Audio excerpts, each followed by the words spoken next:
Welcome back to Brent's Hangar, Brent Barnett, and this is another segment in our ongoing Nothing But Options series. And now we're going to discuss the 3 up, 2 down, which is 3 rack toms, 2 floor toms, a kick and snare. I'm going to create a cymbal configuration that I like, and I'm going to keep it that way throughout the entire segment. I'm also going to have a couple different tom placement variations.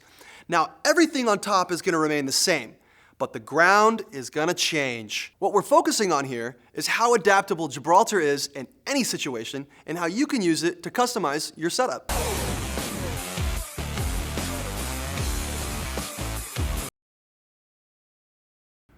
This is our 3 up, 2 down configuration within our Nothing But Options video series. What I've got is rack toms 8, 10, 12, floor toms 14, 16, 22-inch bass drum, 14-inch snare. Now my cymbals, I've got 2 crashes, a ride, and hi-hats placed in a very common place. This is a very common setup that you would see at a music store.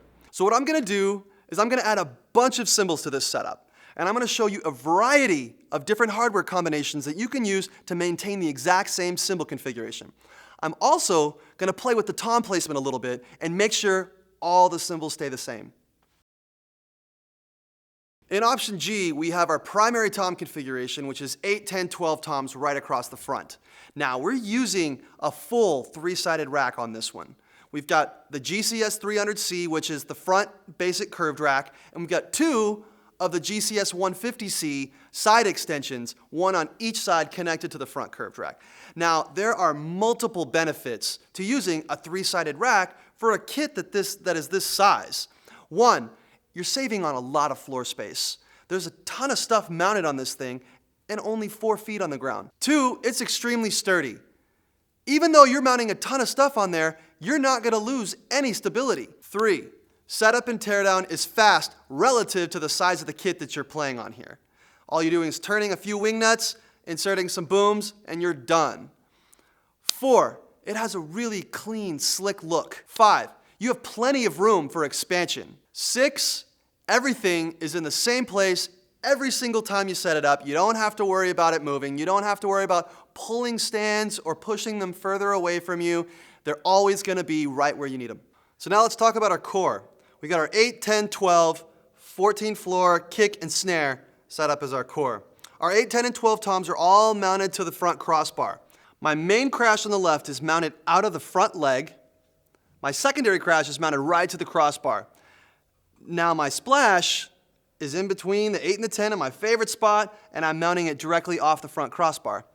Now my china, I just mounted it right out of the back leg. So now on our right side, the main crash is mounted directly out of the front leg.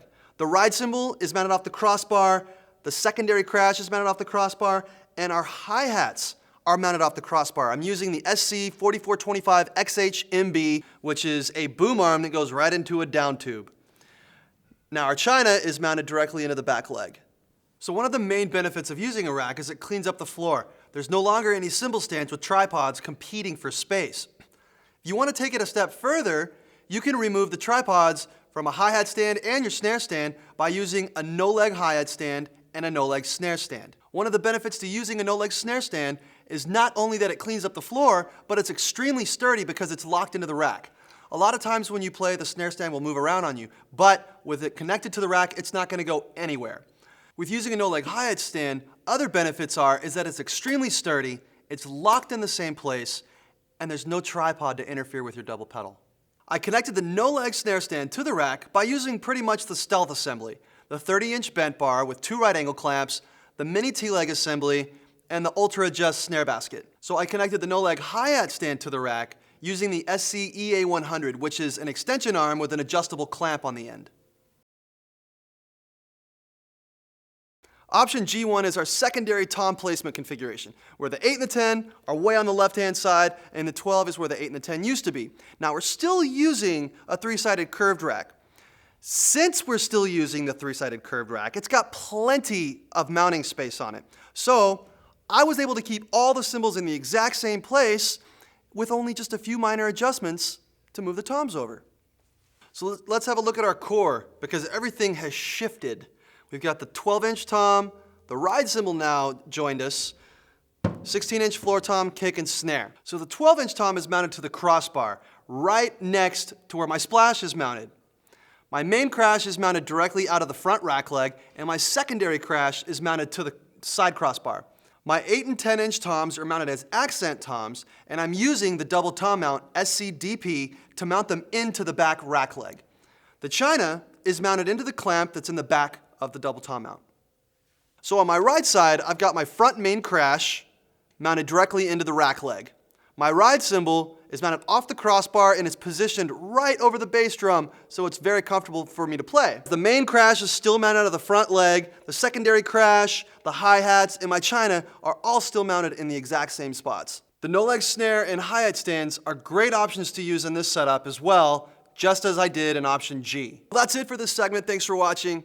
We have a ton of these videos in our Nothing But Options series. Just go to our channel and check out the Nothing But Options playlist. They're all there. Now, if you're interested in the parts list for any of the setups that I did in this video, there's a PDF that you can download off the website, and you can get there by clicking on the link down in the description.